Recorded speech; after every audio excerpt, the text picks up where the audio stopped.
आज हम बात करेंगे अपराध क्या है और अपराध को कारित करने के विभिन्न चरणों के बारे में। अपराध को परिभाषित करना एक कठिन कार्य है। साधारण शब्दों में अपराध शब्द का अर्थ उस कार्य से है जिसे समाज अनैतिक अथवा अनुचित समझता है। अपराध एक ऐसा कृत्य होता है जिसके द्वारा सामाजिक शांति का विनाश भी होता है। अपराध शब्द जितना अधिक प्रचलित है उसे स्पष्ट करना या परिभाषित करना उतना ही कठिन कार्य है। इसलिए विभिन्न विधि वेत्ताओं ने अपराध की भिन्न भिन्न रूपों में परिभाषा दी है। केनी अपनी पुस्तक आउटलाइंस ऑफ क्रिमिनल लॉ में अपराध को परिभाषित करते हुए कहते हैं कि अपराध ऐसे दोष हैं जिनकी अनुशास्ति दांडिक है और जो किसी भी प्रकार से किसी निजी व्यक्ति के द्वारा क्षम्य नहीं है, परंतु यदि क्षम्य है भी तो केवल क्राउन राज्य के द्वारा ही क्षम्य है। ब्लैकस्टोन कहते हैं कि अपराध वह कार्य है जिसे लोक विधि के उल्लंघन में जो इसे निषिद्ध या आदेशित करती है कारित किया या छोड़ दिया जाता है। मिलर कहते हैं कि अपराध किसी कार्य का कारित किया जाना या लोप है जिसे विधि राज्य के द्वारा अपने नाम में की जाने वाली कार्यवाही में अधिरोपित दंड की पीड़ा में निषिद्ध या आदेशित करती है। भारतीय दंड संहिता 1860 की धारा 40 में अपराध को परिभाषित किया गया है, जिसके अनुसार कोई बात जिसे भारतीय दंड संहिता के अंतर्गत दंडनीय बनाया गया है अपराध है। यहाँ कोई बात का अर्थ एक या एक से अधिक कार्य अथवा एक या एक से अधिक अवैध लोप है।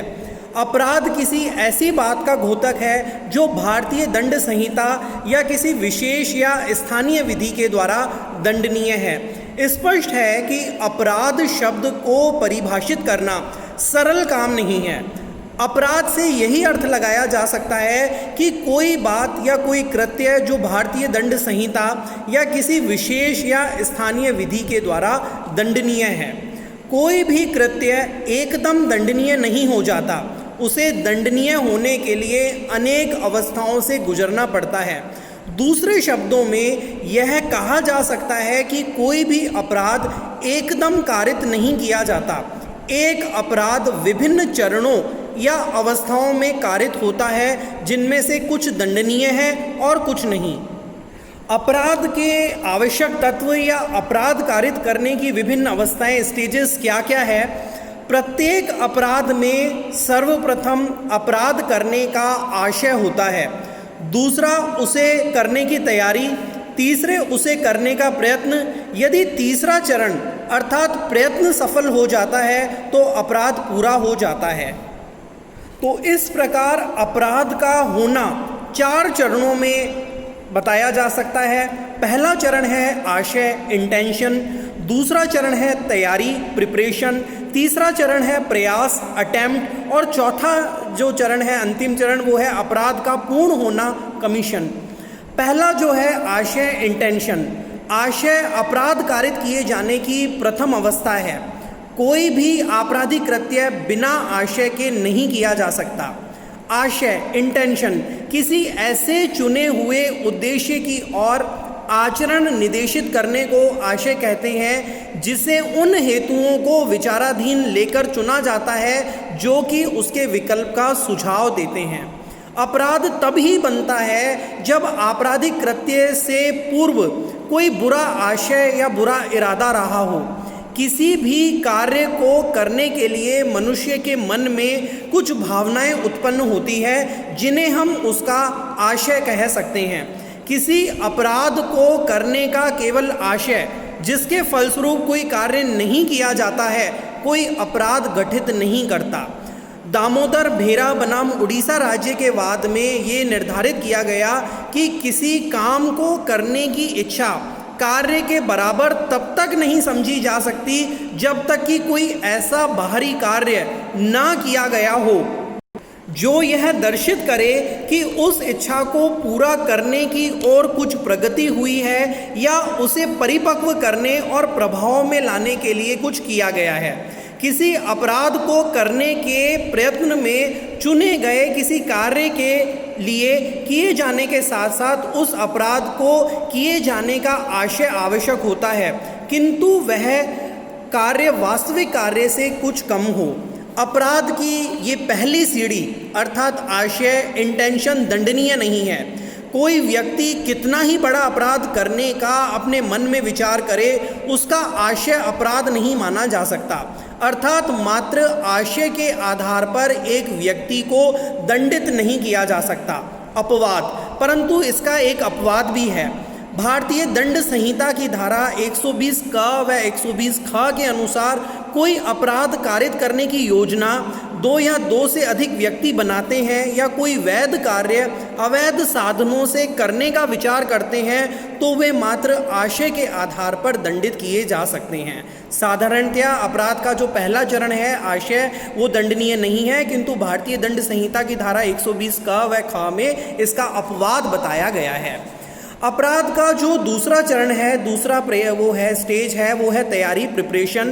तैयारी उन कार्यों को कहते हैं जिनसे किसी अपराध को करने के आवश्यक साधन या उपाय बनाए जाते हैं या उनकी व्यवस्था की जाती है।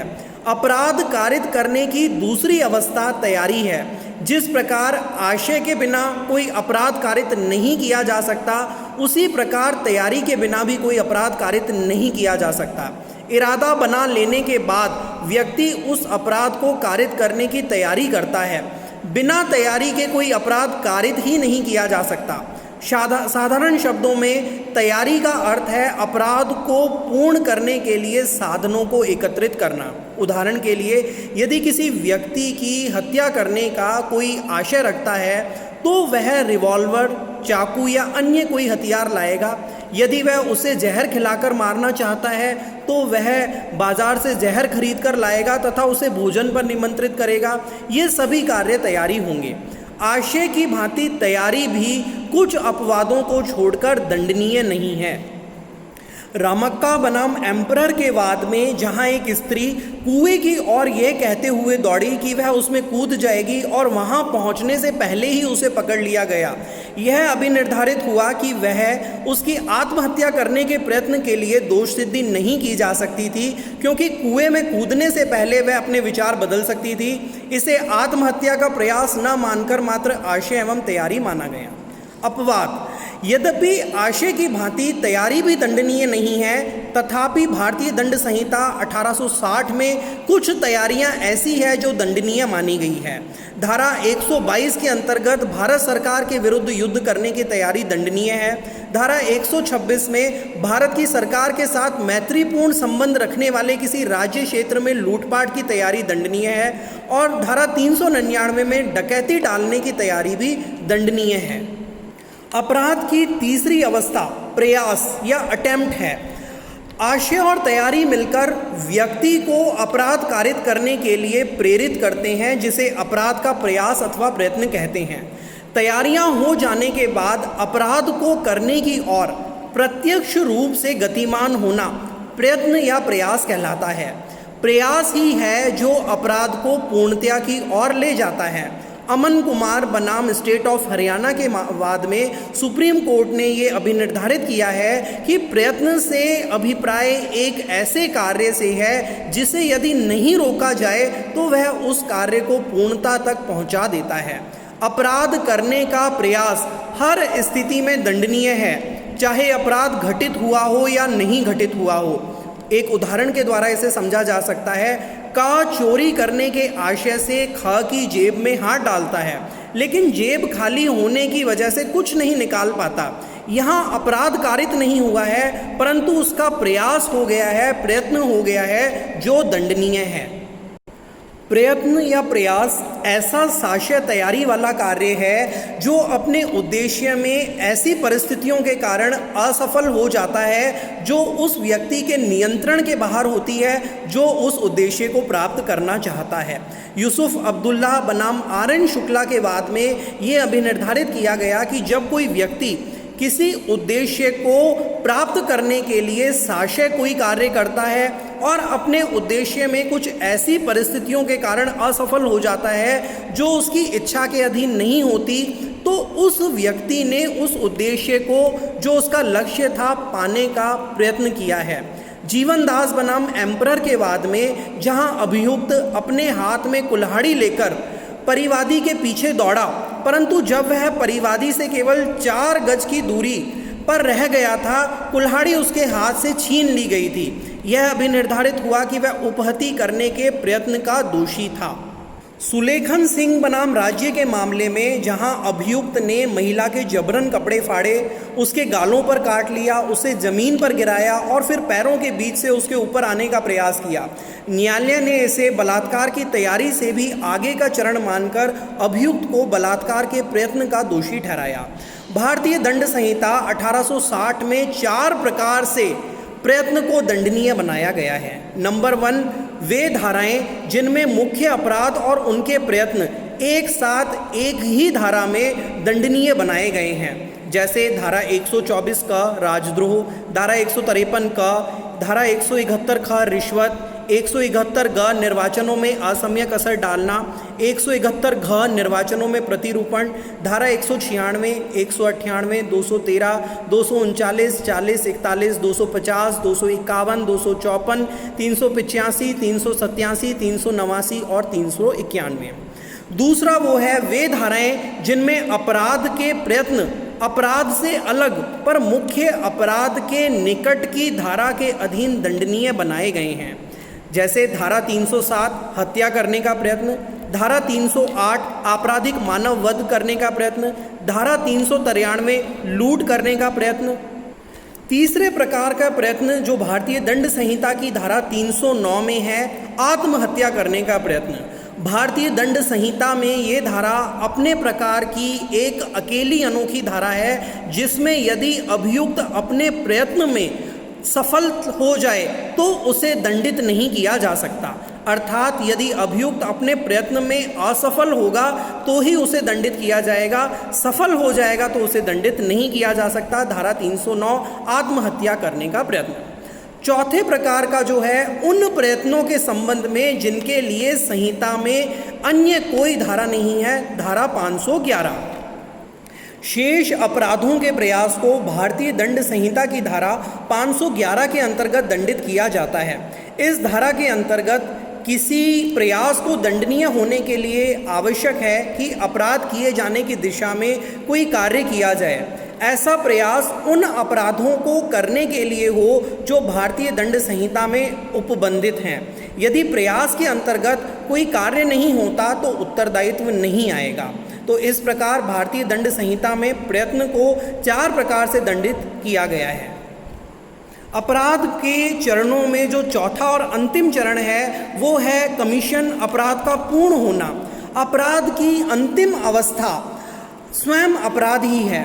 जब आशय और तैयारी पूर्ण हो जाती है तब कोई आपराधिक कार्य किया जाता है। यदि वह सफल हो जाता है तो अपराध पूर्ण हो जाता है और उस कृत्य के लिए कर्ता अपराधी के रूप में उत्तरदायी होगा। यदि वह सफल नहीं होता तो अपराध के प्रयास के लिए, प्रयत्न के लिए उत्तरदायी होगा। भारतीय दंड संहिता में विभिन्न अपराधों की परिभाषा दी गई है और उनके लिए सजाएं, दंड निर्धारित किए गए हैं। तो उपरोक्त विवेचन से स्पष्ट होता है कि अपराध आशय, तैयारी व प्रयत्न से परिपूरक विधि विरुद्ध एक ऐसा कार्य है जो यदि पूर्ण हो जाए तो वह अपराध की कोटि में आता है।